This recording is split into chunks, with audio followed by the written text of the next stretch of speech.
इनका और प्रश्न है, कौन सा आसन करने से ब्रह्मचर्य ऊर्ध्वगामी होगा?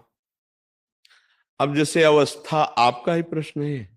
अब ये नए साधकों के लिए होता है, आपके लिए तो मुझे लगता है कि इस विषय में अब चिंतन ही छोड़ देना चाहिए। क्योंकि नए साधक, अब जैसे ऊर्ध्वगामी के लिए सिद्धासन अत्यंत आवश्यक है। अब सिद्धासन के लिए महाराज का शरीर काम नहीं करेगा। अब सिद्धासन, जो बाई एड़ी है वो गुदा और मोत्येंद्री, उन दोनों के बीच के स्थान में ठीक एड़ी ऐसे लगी हुई है, और जो दाहिनी पैर की एड़ी है वो ठीक मोत्रेंद्री के ऊपर लगी होती है, ऐसे लगी होती है, और ठीक ऐसे बैठा जाता है।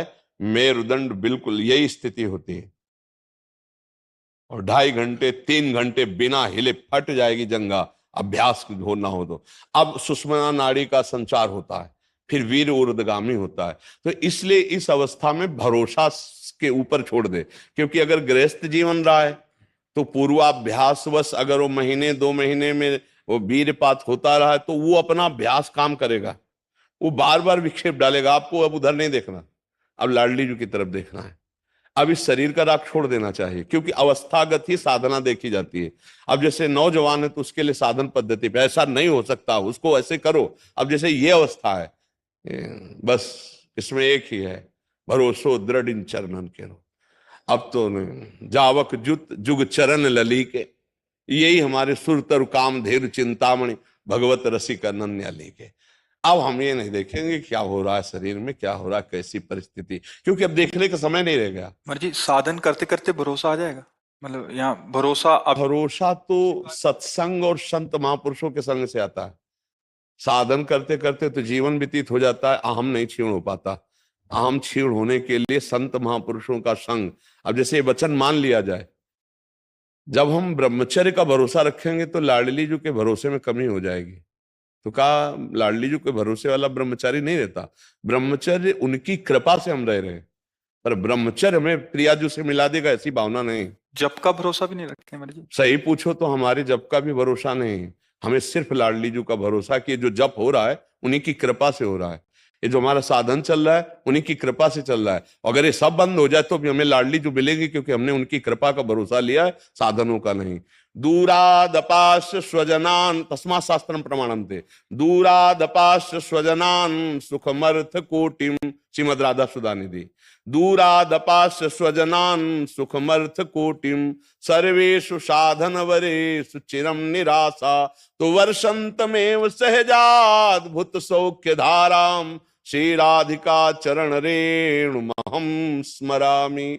परिवार के सुख का त्यागी, अर्थ के द्वारा प्राप्त होने वाले हजारों सुखों का त्यागी, साधना के द्वारा प्राप्त होने वाले बल और सुखों का त्याग, एकमात्र गोरे चरणारविंद श्री लाडली जी के चरणों का भरोसा, तो बरसंत में सहजाद्भुत सौख्य धाराम, श्री राधिका चरण रेणु महम स्मरामि। आज शरीर काम कर रहा है, हम पद्मासन में बैठे, आज शरीर काम कर रहा है, हम परिक्रमा लगा रहे हैं, आज शरीर काम कर रहा है, हम आपके दर्शन करने जा रहे हैं, और कल ये नहीं काम करेगा तो हम इसके भरोसे से आपकी प्राप्ति नहीं, आपके भरोसे से आपकी प्राप्ति है। ये हो रहा है, आप कृपा करके कर रहे हैं, ये सब हो रहा है, ठीक है, लेकिन मुझे भरोसा आपकी कृपा का है, ना कि साधन बल का है।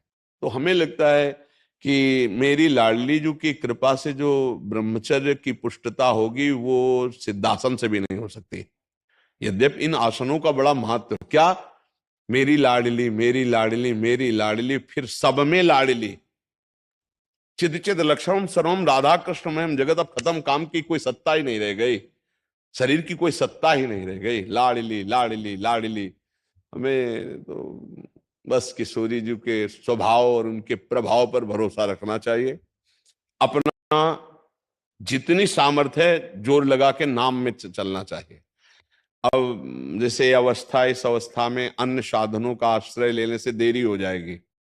पूरा समिट जाओ, सुनेरी मैंने निर्बल के बल राम, कोई अन्य आश्रय नहीं, कोई अन्य बल नहीं, एकमात्र लाडली का भरोसा। राधा राधा जो भी नाम जप कर रहे, बस जैसी परिस्थिति उस परिस्थिति में संतुष्टायन के नवा, वैसी परिस्थिति में मन को घसीट कर संतुष्ट कर लो और प्रियालाल के भजन में डूबे रहो, यही जीवन का सार है। मुझे